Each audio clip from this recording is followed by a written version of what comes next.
What on earth is happening? As my nephew and I stand dumbfounded on the sandy beach, the cruiser carrying my husband callously sails away, leaving us stranded on this deserted island. We were here for a family trip. Supposed to enjoy camping. I had planned to create some beautiful memories for my adorable nephew. Now, left to behold this unbelievable scene, I could only stand frozen, powerless. My name is Nancy. I'm 37 years old and live with my husband, whom I've been married to for a few years now. We don't have any kids yet. Before getting married, it was just my younger sister, Emily, and me. Our parents, who were my everything, passed away simultaneously in March, just as I was about to graduate from high school. They were killed in a sudden car accident. At that time, Emily was only a 14-year-old middle school student. I wanted to do whatever I could to send Emily to college, so I started working immediately after my high school graduation. Emily studied hard, making use of every available moment, and using scholarships, she successfully graduated from college. Afterwards, Emily found a job, married a man she met in college. And drawing on her work experience, she and her husband started a business which turned out to be a great success. When Emily came to announce her engagement, she looked apologetic, saying, "I am getting married and becoming happy thanks to you, while you have not yet, but none of that mattered to me." I was just overjoyed to see my beloved sister finding someone she loved and intending to live a happy life with him. 2 years later, my nephew, named Scott, was born. Seeing Emily, surrounded by her new family and smiling happily, was all the satisfaction I needed. I met my current husband, David, a little while after Scott was born. We were introduced through a mutual friend. From the stories David told me when we started dating, I gathered that he didn't have a good relationship with his parents. They didn't support his wish to go to college. So he used student loans to attend, and is still repaying them. Both David and I come from complicated family backgrounds and have struggled with money for a long time. I think these shared experiences were what brought us together. I accepted David's proposal without hesitation. Since most of his earnings go towards repaying his student loan, I'm the one who contributes more to our household expenses. But I have no complaints about that. Rather, as two people who have faced hardships, we want to support each other and live our lives together. I have only met David's parents once, during our pre-wedding introductions, and haven't seen them since. I remember an awkward atmosphere hanging in the air at that meeting. Even though we can't afford luxuries, I felt a modest sense of happiness in our life. But then, a shocking incident occurred. I received a sudden call from the police, informing me that Emily and her husband were involved in a car accident. Emily and her husband passed away suddenly, leaving only Scott behind. Stunned, I left work early and hurried to the hospital where their bodies were kept. There, in front of the mortuary, sat a boy on a bench all alone. It was Scott, Emily's only son. There was nobody with him, he wasn't crying, and he just sat there looking anxious. Seeing Scott like that, I couldn't help but hold him tight. And I decided then and there that I would not let this boy be alone, that I would make him happy in place of my sister and her husband. When I brought Scott home, my husband didn't bother to hide his sour face. I had pleaded with David, who was cold towards Scott, many times, "Please stop behaving like that." At some point, he seemed to have developed affection for his nephew, and one day, out of the blue, he agreed to live together. He's Nancy's beloved sister's child. We need to make him happy. While I found it puzzling that David could so suddenly change his mind, I took advantage of his change of heart and proceeded with the adoption. Scott would often show me his smile and seemed to bond well with me, but with David, he always seemed a bit distant.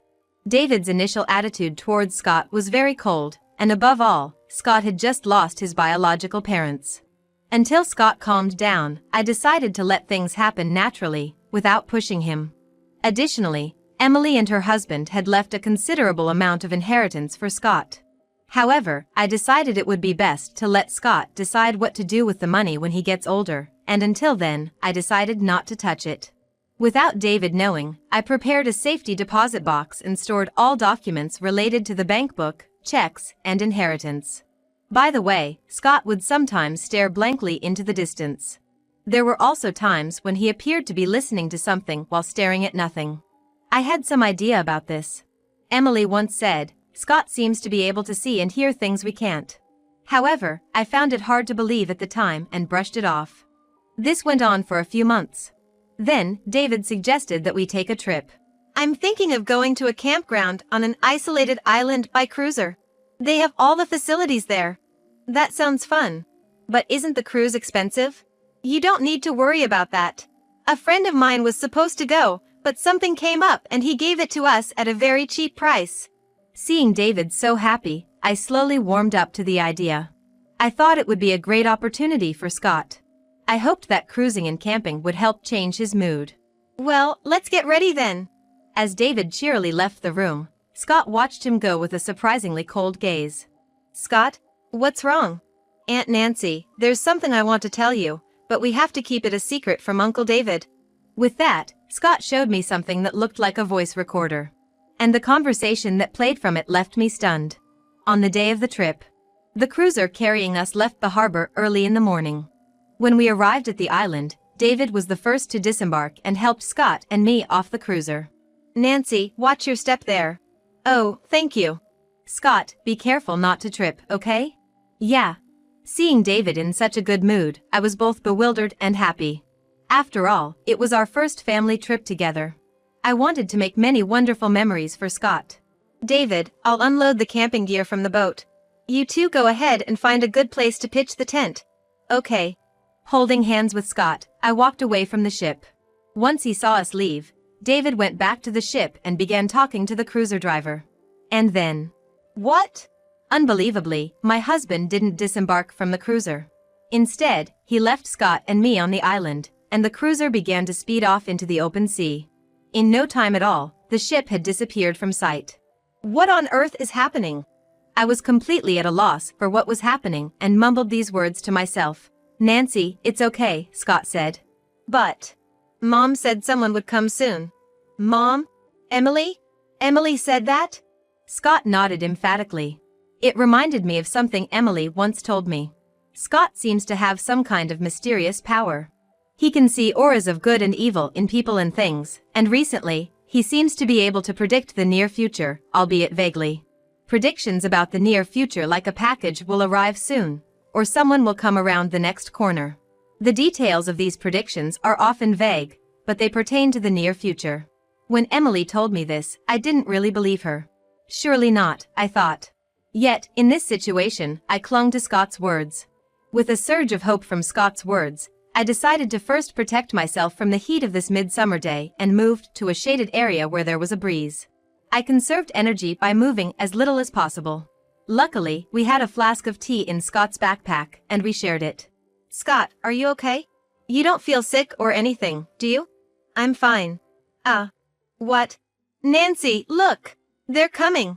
In the direction Scott was pointing, I could see a small motorboat approaching. It seemed to be manned by 3 teenage boys.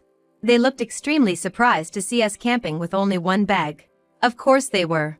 Apparently, they were having fun fishing in their parents' motorboat and visited various fishing spots. Fortunately, the deserted island we were on was one of the spots they frequently visited. Of course, the island is privately owned campsite and off-limits to anyone not involved. Thanks to their secret fishing game, our lives were saved. The boys let us ride in their motorboat, and Scott and I were able to return safely to the mainland. After saying goodbye to the boys, Scott pulled out a GPS from his backpack to show me. Is that a GPS? I didn't need to call for help because I was told someone would come soon. Emily really said that. I was confused by what was happening before me. The fact that I was abandoned by my husband. Scott, who claimed to hear Emily's voice, even though she was supposed to be gone. Scott's preparedness. As my mind was in a whirl, my phone suddenly rang. This number. Hello? As the story on the other end of the phone unfolded, my head, initially in turmoil, began to cool bit by bit. Yes, I understand. My body couldn't stop shaking with anger. I can't believe he would stoop so low. I absolutely won't forgive him. After what he's done to Scott and me. An eye for an eye. No, we'll give him triple what he gave us. After that, I made a call to certain people, explaining the situation. The next day. Phew, I'm beat. You're late, aren't you? What, Nancy? How are you here? My husband returned home leisurely, unaware that we had beaten him to it. The call that had come in when Scott and I landed was a report from the detective agency I had hired before our trip. The day my husband invited us on the trip, the voice recorder that Scott had shared with me had captured my husband discussing financial matters with someone. "Nancy, I feel like he is up to no good." I was surprised that Scott even had a voice recorder, but what my husband was discussing was even more shocking. With a bad premonition, I decided to look into our joint savings account. And there was barely anything left. My husband had withdrawn the money without my knowledge. Shocked, I wanted to confront my husband right away. But I suppressed that urge, thinking it was best to first get solid evidence, so I decided to hire a detective agency. It was during the cruise trip before this report arrived that Scott and I nearly faced danger. After receiving the report from the detective agency, I immediately contacted my husband's parents to explain and confirm the course of the incident and the contents of the report. Upon hearing my story, my in-laws said, "We'd like to be present when you talk to David," and immediately made their way over here. That's how we got to this point. And there was another man present whom I had contacted. "Why are my parents here?" "So, you reported that Scott and I went missing, that we fell from the cruiser? How thoughtful of you." That's. But we didn't fall from the cruiser, you left us on the island." My husband was pale and drenched in cold sweat, trying to think of some excuse. In addition to this incident, it seemed like my in-laws had something they wanted to confirm with my husband. According to the report from the detective agency and my in-laws, my husband had not been repaying his student loans at all. The truth was that he had a massive debt from gambling in his college days, and had asked his parents to cover the repayments on the condition of monthly payments. The reason he had been telling me he was estranged from his parents was entirely due to this debt, and he had cut off visits to his family so I wouldn't notice the delays in repayment. Moreover, for about the last year, those repayments had been delayed. And there was another reason for that. My husband was smitten with a certain club girl, and was splurging on her as if money was water. Because of this, he was not only unable to make repayments to his family, but he also spent our savings. "What the hell is going on? Will you explain it now?" Surrounded from all sides and with no way out, my husband finally gave in and began to talk. "She had a gangster boyfriend. Apparently, the girl and her gangster boyfriend had repeatedly demanded hush money to keep their affair secret from me and our parent company. In other words, he had been trapped in a scam, played like a sucker. At first, he was paying out of his own salary, then moved on to our savings. According to him, when he was running out of money and panicking, I happened to mention wanting to take care of Scott. Initially, he thought it would be impossible to take on another child when they were so strapped for cash. However, when he found out the child was the son of my sister and brother-in-law, who had been running a business, he thought he might be able to make use of their wealth. But no matter how much I searched, I couldn't find the passbook containing the inheritance. I thought if Scott, the supposed inheritor of the inheritance, and his guardian, Nancy, disappeared, the property would become mine." His selfish reasoning left both me and his parents flabbergasted. Despite this, David insisted that he was a victim. "I was constantly extorted by gangsters. I'm a victim too, right? Right?" Another person present at the scene quietly said to him. "Enough is enough." His quiet but powerful words filled with anger silenced David, who had been shouting until now. "First of all, there's no way such selfish reasoning would work. And there's no reason why you, who has nothing to do with this, should say such things to me. This is Mr. Stevens, a lawyer." Lawyer. Mr. Stevens was a close friend of Emily's husband. Since Scott was born, Mr. Stevens seemed to have adored him very much. Even after Emily and her husband died in an accident, he seemed to be very concerned about what happened to Scott. And when it was decided that Scott would be taken in by me, it turned out that he had provided him with a GPS and a voice recorder. "Scott, we don't know what's gonna happen from here on out. So, I'll give you this," he said. "What is this?" Scott asked. "If you feel like something bad is about to happen, use this recorder to keep some evidence. The GPS here is set up so that if you press this button, it'll tell me your location on my phone." "I understand." "Scott, listen well. If anything happens, don't hesitate to call on me."